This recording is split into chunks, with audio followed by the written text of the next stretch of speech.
অরুণিকা আর আহনাফের কাছে একদম স্বাভাবিক। যৌথ পরিবারে বড় হওয়া তাদের হাসাহাসিতে পারিবারিক বাধা আসেনি, কাছে আসাটাও কখনো কারো নজরে পড়েনি। তাই সেই রাতে এতটা দুঃসাহস দুজনেই করতে পারল। আহনাফ হুট করে অরুণিকার নরম গালে চুমু খেয়ে বলল। তুই আমাকে ভালোবাসিস না অরু? অরুণিকা ভ্রু কুঁচকে বলল। না, কিন্তু তুমি এভাবে কথা বলছো কেন? অরুণিকার প্রশ্নের উত্তর না দিয়ে আহনাফ মলিন মুখে বলল। আমাকে কষ্ট দিচ্ছিস কেন? আমাকে ভালোবাসিস না কেন বলছিস? বল না আমাকে ভালোবাসিস। বল না অরু। এই অরু, বল না। শরীরটা ভালো না আমার, বল না প্লিজ। অরুণিকা উঠে দাঁড়িয়ে আহনাফকে টেনে উঠালো। আহনাফ দেয়াল ধরে উঠে দাঁড়ালো। অরুণিকা তাকে রুমে নিয়ে বিছানায় বসিয়ে দিয়ে বলল। তুমি এভাবে ভূতের মতো কথা বলে আমাকে ভয় দেখাতে চাচ্ছ, তাই না? আহনাফ মৃদু হেসে বলল। তুই ভয় পাচ্ছিস? অরুণিকা মুখ ছোট করে বলল। হুম। আহনাফ অরুণিকার হাত ধরে তাকে আবার নিজের কাছে টেনে আনলো। অরুণিকার কপালে কপাল ঠেকিয়ে বলল। মাথাটা ভীষণ ব্যথা করছে। তুই জানিস তোর কপাল ছুলেই সব ব্যথা হারিয়ে যায়। কিভাবে? ম্যাজিক। ম্যাজিক? হ্যাঁ, তুই আমার জীবনে আসা একটা ম্যাজিক। কি আবোল তাবোল বলছো তুমি? বিশ্বাস করিস না? দাদা তোকে সেই ম্যাজিকটা দেখাচ্ছি। আহনাফ অরুণিকার হাত ধরে তার হাতের তালুতে অধর ছোঁয়ালো। অরুণিকা ভ্রু কুঁচকে তাকালো। আহনাফ মুচকি হেসে জিজ্ঞেস করলো। ম্যাজিক দেখেছিস? অরুণিকা মুখ ছোট করে বলল। তুমি আর তোমার প্রচুর ম্যাজিক তুমি একাই দেখো। অরুণিকা অবাধ্য মেয়ের মতো আহনাফকে সরিয়ে উঠে দাঁড়ালো, কিন্তু আহনাফ তার হাত ধরে তাকে আবার নিজের কোলে বসিয়ে দিয়ে শুকনো মুখে বলল।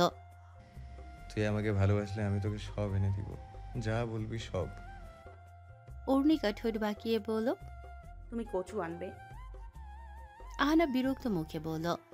কি কচু কচু লাগিয়ে রেখেছিস? পেছন দিক থেকে অরুণিকার কোমর জড়িয়ে তার কাঁধে থুতনি রাখলো আহনাফ। নিজের ক্লান্ত শরীরে ভার ছেড়ে দিল অরুণিকার পিঠে। অরুণিকা কুজু হয়ে গেল আহনাফের ভারে। সে আর নড়াচড়া করতে পারছে না, ঠেলেও সরাতে পারছে না আহনাফকে। তাই কনুই দিয়ে আহনাফের বুকের উপর এলোপাথারি আঘাত করতে লাগলো। ব্যথায় কুকড়ে উঠল আহনাফ। অরুণিকাকে ছেড়ে তাকে নিজের দিকে ঘুরিয়ে এনে বলল। তুই আমাকে মারছিস? তোর কষ্ট হচ্ছে না আমাকে মারতে? অরুণিকা ভাবলেশীন মুখে বলল। তুমি আমাকে কি ঠেলা গাড়ি পেয়েছো? হ্যাঁ, তোমার বস্তা মার্কা শরীরটা আমার পিঠে চড়িয়ে দিয়েছো। যাও এখান থেকে, সরো। আহনাফের রাগ উঠল। সে অরুণিকার দুহাত শক্ত করে চেপে তার গালে কামড় বসিয়ে দিল। অরুণিকা চিৎকার করে উঠল ব্যথায়। আহনাফ সাথে সাথেই অরুণিকাকে ছেড়ে দিল। ব্যস্ত হয়ে অরুণিকার গালে হাত ডলতে ডলতে বলল। সরি অরু, কিছুই দেখছি না চোখে।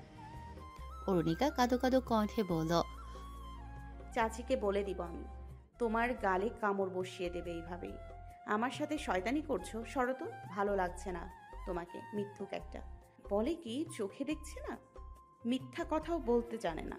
লাইট আছে, চোখ আছে, চোখে কেন দেখবে না?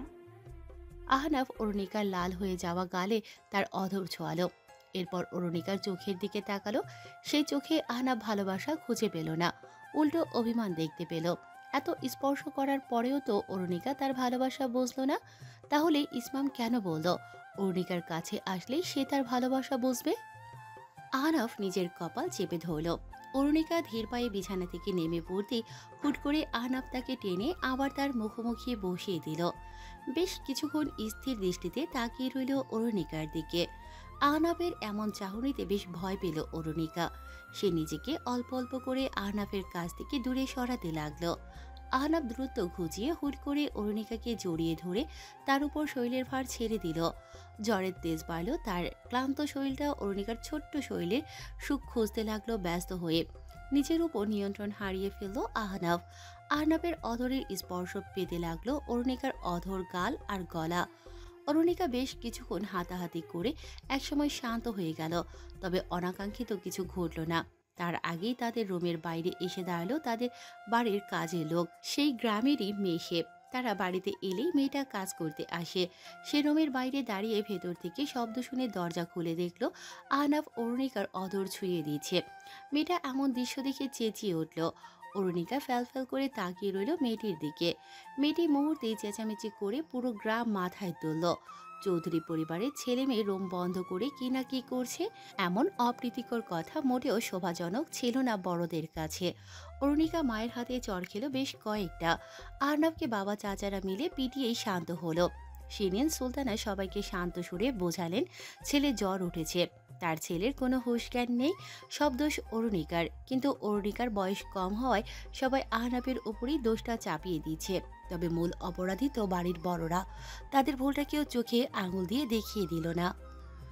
যদিও তাদের মধ্যে বাড়াবাড়ি কিছুই হতেও হয়নি, তবুও পুরো গ্রামে এই ঘটনা যতটুকু ছড়িয়েছে তা মারাত্মক বাড়াবাড়ি পর্যায়ে পৌঁছে গিয়েছিল। তারা সবাই পরদিন সকালেই গ্রাম ছেড়ে শহরে চলে যেত। কিন্তু গ্রামে রাতারাতি এই মিথ্যে গুজব ছড়িয়ে পড়েছে যে অরুণিকা আর আহনাপের মধ্যে শারীরিক সম্পর্ক হয়েছে, যা চৌধুরী বাড়ির জন্য অনেক লজ্জাজনক ঘটনা। শেষমেশ এলাকার প্রবীণরা দুজনের বিয়ের ব্যবস্থা করার পরামর্শ দিলেন, নয়তো এই পাপের জন্য চৌধুরী পরিবারের সাথে সামাজিক যোগাযোগ ছিন্ন করতে বাধ্য হবে তারা। ব্যাস, সেই শীতের রাতের এক উদ্ভট ঘটনার কারণে 18 বছরের আহনাপের সাথে 13 বছরের অরুণিকার ধর্মীয় রীতিনীতিতে সেদিন বিকেলে বিয়ে হয়ে গেল। যদিও পুরো পরিবার বাধ্য হয়ে এই বিয়েতে সম্মতি দিয়েছিল, কিন্তু আহনাব মন থেকে এই বিয়ে মেনে নিয়েছিল। অন্যদিকে বিয়েটা অরুণিকার মাথার উপর দিয়ে গেল, সে বুঝলই না তার জীবনে কি থেকে কি হয়ে গেল। তবে কাল রাতের অপরাধের জন্য যে সে পরিবারের সবার সামনে মায়ের হাতে চড় খেয়েছে, তার জন্য আহনাপের উপর খুব রেগে আছে অরুণিকা। এদিকে এই ঘটনার পর আহনাপের মা শিরিন সুলতানার সাথে আহনাপের দাদার পরিবারের সম্পর্ক শিথিল হয়ে পড়ে। তিনি আহনাব আর অরুণিকার বিয়েটা কোনোভাবেই মেনে নিতে পারেননি। বিয়েটা ভাঙার জন্য প্রায়ই স্বামীর সাথে ঝগড়াঝাটি করতে থাকেন। অরুণিকার কাছ থেকে আহনাবকে দূরে সরানোর জন্য পরিবারের সাথে তার সম্পর্ক ধীরে ধীরে নষ্ট হয়ে যায়। শেষমেশ অরুণিকার দাদা নওয়াজ চৌধুরী তাদের যৌথ পরিবার ভেঙে দেন। তার নিজস্ব 10তলা ভবনটিতে সন্তানদের আলাদা ফ্ল্যাট দিয়ে দেন। এরপর যে যার মতো পৃথক হয়ে যায়। কিন্তু তবুও আহনাবকে কেউ আটকাতে পারল না। হুটহাট অরুণিকার সাথে দেখা করতে চাচার বাসায় চলে যায় সে। কেউ কিছু বললেই চেঁচিয়ে বলে, আমার বউ, আমি দেখা করতে এসেছি, তোমাদের কি সমস্যা? আহনাফের এমন ব্যবহারে অরুণিকার বাবা মাও যথেষ্ট বিরক্ত ছিলেন। কিন্তু বিয়ে তো হয়েই গেছে, তাদের কি করার আছে। এদিকে আহনাফও সীমা লঙ্ঘন করেনি, আর সেই রাতের জন্য অরুণিকার কাছে ক্ষমা চেয়েছিল অনেকবার। তবে অরুণিকা মাস পেরোতেই সব ভুলে গেলেও আহনাফ সেই শীতের রাত তাকে আর ভুলতে দেয়নি। বারংবার মনে করিয়ে দিয়ে ক্ষমা চাইতো, আবার একটুখানি ছুঁয়ে দিয়ে পুনরায় ক্ষমা চেয়ে নিত। আহনাফের এমন দুমুখ আচরণে অভ্যস্ত হয়ে পড়েছিল অরুণিকা। ধীরে ধীরে সেই অভ্যাসের প্রতি মায়া জমে গেল তার। ওদিকে ইসমাম আর বাঁধনের প্রয়োজনায় এমন বিদঘুটে একটা কাজ করে বসেছিল আহনাফ। তাদের কথায় আজ তার ভালোবাসায় কলঙ্ক লেগে গেছে। এখন তো সেই গ্রামে তাদের ভালো চোখে কেউই দেখবে না। ভালোবেসে সবার চোখে সারা জীবনের জন্য মাথা হেট হয়ে গেছে তার। তাই ইসমাম আর বাঁধনের সাথে যোগাযোগ কমিয়ে দিল সে। এরপর সিদ্ধান্ত নিল দায়িত্ববান পুরুষ হয়ে তার ছোট্ট বউকে নিয়ে আলাদা সংসার করবে। কিন্তু হুট করেই তার জীবনটা এলোমেলো হয়ে গেল। তাহসিনের কণ্ঠে ঘোর কাটল আহনাফের। অতীতের স্মৃতি থেকে বেরিয়ে এলো সে। এরপর অরুণিকার দিকে তাকিয়ে মনে মনে বলল, তুই আমার সাথে এমনটা কেন করলি অরু? আমাকে একটু সময় দিতি, আমি তো তোর জন্য নিজেকে গড়া শুরু করেছিলাম। তুই কেন আমার জীবনটা এলোমেলো করে দিলি?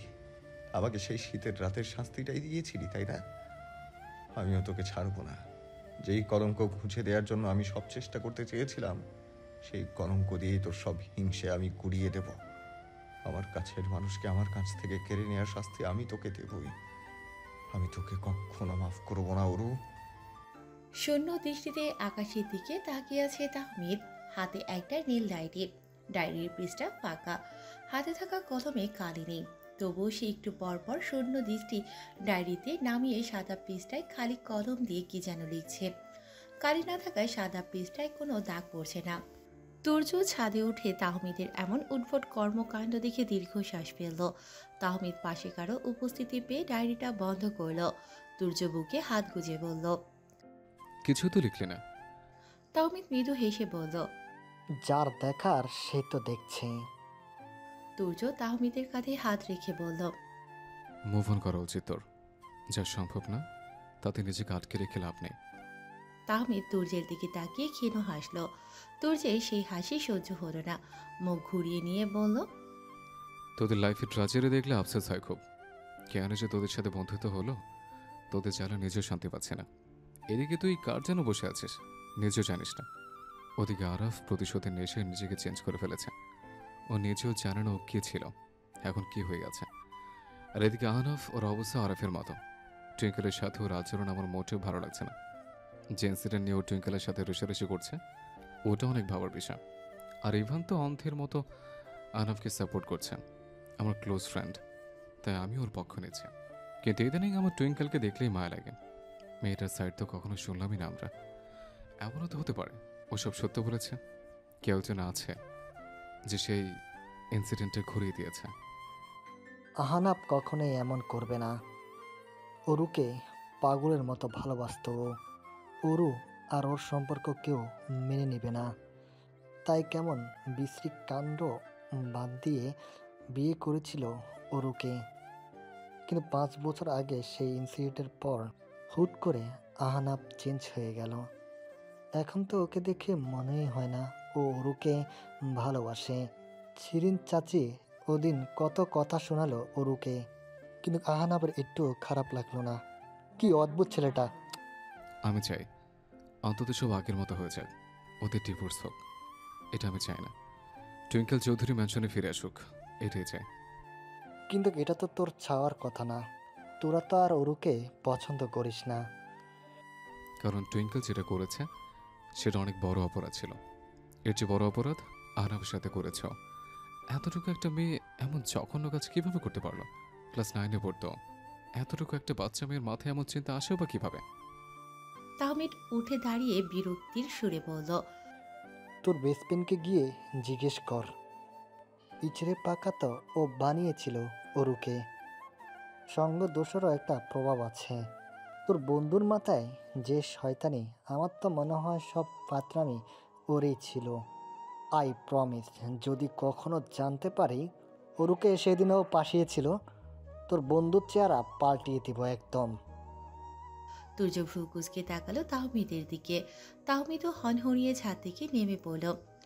কালো টি শার্টের সাথে হাফ প্যান্ট পরে ঘরে ঘরে হাঁটছে রুতবা। আজ বাসায় কেউ নেই। রহস্য ব্র্যান্ডের গান জোরে চালিয়ে দিয়েছে সে। ছাদ থেকে নেমে ঘরে ঢুকতেই তুর্য থমকে গেল। পাশের ফ্ল্যাট থেকে ভেসে আসে নিজের গাওয়া গান।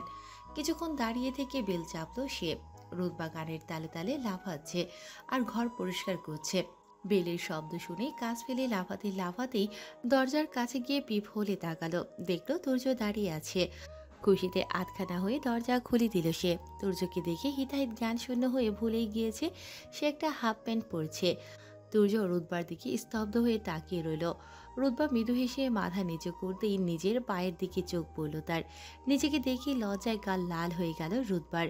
তুর্যের মুখের উপর ধরাম করে দরজাটা লাগিয়ে বন্ধ দরজায় পিঠ ঠেকিয়ে নিজের গালে নিজেই চড় মারল সে। চোখ মুখ খিচে বিড়বিড় করে বলল, ছি, লজ্জা শরমে মাথা খেয়ে ফেলেছি আমি। এদিকে তুর্য নিঃশব্দে হাসলো, মনে মনে বলল, মেয়েটার মাথায় নিশ্চিত সমস্যা আছে। আমাকে দেখলে হুশ জ্ঞান থাকে না, but it's not my fault. আমি যদি স্মার্ট হয়ে মেয়েদের ক্রাশ হই, এটা তো আমার সমস্যা না। ওদের ছ্যাঁকা খাওয়ার শখ হলে আমার কি করার আছে? রাস্তার ফুটপাত দিয়ে হনহনিয়ে হাঁটছে রুহানি। হাঁটতে হাঁটতে যারাই সামনে পড়ছে তাদের বিরক্ত মুখে বলছে, অন্ধ নাকি? সুন্দর মেয়ে দেখলে ধাক্কা দিতে ইচ্ছে করে, তাই না? অথচ রুহানি এক ধ্যানে হাঁটছে। হাঁটতে হাঁটতে আবার ধাক্কা লাগায়। এবার হুমড়ি খেয়ে সে পিছলে পড়তেই কারো বুকের সাথে ধাক্কা খেলো। সামনে তাকিয়ে দেখলো বিদ্যুতের খুঁটির সাথে ধাক্কা লেগেছে। খুঁটিটার সাথে তো যুদ্ধ করা সম্ভব নয়, তাই পেছনে ফিরে যেই মানুষটা তাকে ধরেছে তার সাথেই ঝগড়া করতে হবে। রুহানি সোজা হয়ে দাঁড়িয়ে কোমরে হাত রেখে পেছন ফিরে চেঁচাতে যাবে, অমনি আরাফের রাগী মুখের দিকে তাকিয়ে চুপসে গেল। আরাফ তীক্ষ্ণ দৃষ্টিতে রুহানির দিকে তাকিয়ে বলল, অন্ধের মতো হাঁটছো কেন? রুহানি কি বিষয়ে ঝগড়া করবে আরাফের রাগী চেহারা দেখেই তা ভুলে গেছে। সে ভাবতে লাগলো কেন তার মেজাজ খারাপ ছিল। এদিকে রুহানিকে অন্যমনস্ক হয়ে দাঁড়িয়ে থাকতে দেখে আরাফ চেঁচিয়ে বলল, যা ইচ্ছে করো, কিন্তু রাস্তা থেকে সরো। খাম্বার মতো আমার সামনে দাঁড়িয়ে আছো কেন? রুহানি কেঁপে উঠল আরাফের চিৎকারে, বুকে ফু দিয়ে বলল। আপনি তো মিল্লুর চেয়েও চিল্লু। আরাফ ভ্রু কুঁচকে বলল। কি?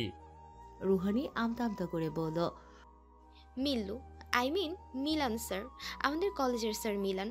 ওনার চেহারাটা দেখলে আপনি নিজেই বুঝবেন, সারাদিন মুখটা ক্রিমির মতো করে রাখবে। ওয়াক্থু। রুহানি নাক সিটকে এমন ভান ধরল যেন সে এখনই বমি করে দেবে। আরাফ এখনও রুহানির দিকে রাগী দৃষ্টিতে তাকিয়ে আছে। রুহানি বলল।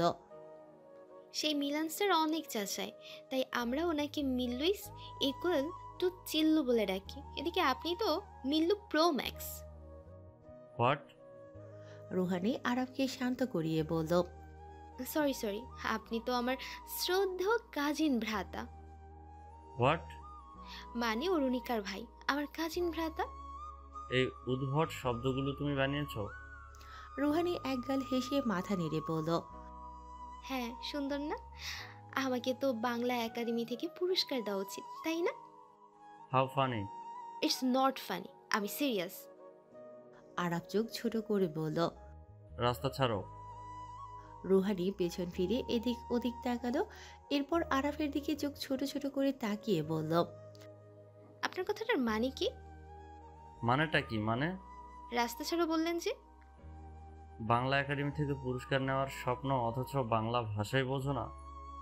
অবশ্যই বুঝি, কিন্তু আপনার কথাটা মাথার উপর দিয়ে যাচ্ছে। আমাকে কি আপনার মোটা মনে হচ্ছে? যেভাবে বলছেন মনে হচ্ছে আমি রাস্তায় গোল কিপারের মতো দাঁড়িয়ে আছি আর আপনি বল গেলেই আটকাবো। পাশে এত বড় রাস্তা, ওদিক দিয়ে যেতে পারছেন না? আরাফ দীর্ঘশ্বাস ফেলে রুহানিকে পাশ কাটিয়ে সামনে চলে গেল। রুহানি জোর গলায় বলল। আসলে এটা মেয়েদের সাথে কথা বলার টেকনিক। কি বলবে মাথায় আসছে না, তাই আমাকে সরতে বলছে। আমি কি বোকা? সিক্স সেন্স খুব ভালো আমার। আরাফ পেছন ফিরে রুহানির দিকে রাগী দৃষ্টিতে তাকাতেই রুহানি মুখ ঘুরিয়ে নিল। এমন ভাব দেখাচ্ছে যেন সে আরাফকে চেনেই না। আরাফ দাঁত কটমট করে বলল। ইডিয়ট। বলেই চলে গেল। রুহানি আরাফের যাওয়ার দিকে তাকিয়ে স্বস্তির শ্বাস ফেলে বলল। বাঘের মুখ থেকে বেঁচে ফিরেছি, এত বড় মিশন কমপ্লিট করেছি। আসলে একটা জিনিয়াস আমি। শুধু শুধু স্যারটা বলল আমি গাধা। গাধা হলে কি এমন ডাক্তারি পড়া ছেলেকে টপকে দেই? কথায় তো আমার সাথে ডাক্তারও ফেল। যেখানে আমার সামনে একটা আধা ডাক্তার ফেল, সেখানে আমি কিভাবে গাধা হই? পড়ালেখা করলে আমিও পাশ করব। পড়ি না আর কি, পড়ালেখা ভালো লাগে না। কিন্তু এখন মাকে কি বলবো? ফিজিক্সে আবার ফেল করেছি। স্যার তো আমাকে টেস্ট পরীক্ষা দিতেই দেবে না। ধুর, বাবা আমাকে বিয়েটা দিয়ে এই নিউটন আইনস্টাইনের হাত থেকে বাঁচাতো। এসব স্যাঁচরা বিজ্ঞানগুলো যে আমাকে এভাবে উত্ত্যক্ত করছে, একটা কেসও করতে পারছি না ওদের বিরুদ্ধে। দুর্বলদের কথা কে শোনে? বেচারি আমি। রোববার কিছু নোট নিয়েছিল অরুণিকা, সেগুলো ফেরত দিতেই তার বাসায় গেল সে। নোট দিয়ে সন্ধ্যায় বেরোতে সিঁড়িতে আহনাফের মুখোমুখি হলো। অরুণিকা আহনাফকে পাশ কাটিয়ে নিচে নামতে যাবে, আহনাফ তার সামনে এসে দাঁড়ালো। অরুণিকা ভ্রু কুঁচকে বলল। আমাকে নিজেই নিজের ঘরে টেনে নিয়ে আমার উপর খুব সহজে মিথ্যা অপবাদ লাগিয়েছো তুমি, আর এখন আমার সামনে আমার রাস্তা ধরে রেখেছো। রাগ করেছিস? অরুণিকা তা ছিলে সুরে বলল। রাগ? তোমার উপরে কোনো রাগ নেই আমার। উল্টো তোমাকে দেখলেই এখন আমার গা ঘিনঘিন করে, বমি আসে। করে দিব? আহনাফ গম্ভীর মুখে বলল। তোকে শাস্তি দিয়েছি আমি, আমাকে যেই আঘাত দিয়েছিস তার শাস্তি। ও প্লিজ, তুমি নিজে নিজে আঘাত পেয়ে বসে থাকলে আমার কিছুই করার নেই। অ্যান্ড তুমি তোমার মাকে কি বলেছো? আমি তোমার রুমে গিয়ে তোমার কাছে চলে এসেছি। Are you crazy? আমার তো মনে হচ্ছে আমার এত আঘাত দেওয়ার পরেও তুমিই আমাকে ভুলতে পারছো না। তাই তো চট্টগ্রামে নিজেদের বাড়ি থাকার পরেও আমি যেই এলাকায় থাকি ওখানে ভাড়া নিয়েছো। এত ইম্পর্টেন্স দাও আমাকে, আমার কাছ থেকে পাত্তা পাচ্ছ না। তাই বানিয়ে বানিয়ে গল্প তৈরি করে তোমার মাকে শোনাচ্ছ। এমনিতেই বোঝা যাচ্ছে তুমি আমাকে নিয়ে কতটা অবসেসড। নয়তো এত মেয়ে থাকতে আমাকে সিওর বানিয়েছো, যাতে কাজের বাহানায় আমাকে নিজের রুমে ডেকে এনে নিজের মানসিক তৃষ্ণা মেটাতে পারো। শাট আপ ওরু। You shut up. তোমার মতো ছেলেকে ভালোবেসেছিলাম আমি। ছি, নিজের চয়েজে নিজেরই ঘৃণা লাগছে। এত ভালো ভালো ছেলে থাকতে তোমার মতো ছ্যাচর ছেলের প্রেমে পড়েছি আমি। তুই একটু বেশি বলছিস মনে হয়। শিক্ষা তুমি আমাকে চমৎকার শিক্ষা দিয়েছো, তাই একটু শিক্ষিত মানুষের মতো কথা বলছি। এতদিন তো অশিক্ষিত ছিলাম,